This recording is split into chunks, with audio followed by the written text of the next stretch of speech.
Hi, I'm Sherrif Karamat, President and CEO of PCMA, and I'm delighted to be in the beautiful city of Philadelphia. PCMA members book 3 million meetings annually around the world.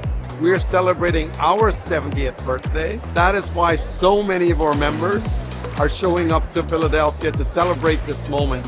It's a walkable city, such a historical city.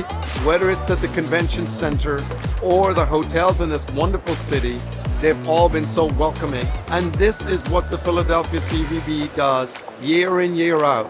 They actually make organizations successful when they come to the city of Philadelphia. It is not one person, it is the entire Philadelphia team working in true partnership. We're using all assets in Philadelphia. We're using the convention center, we're using hotels, we're using unique venues. The city continues to evolve and continues to grow.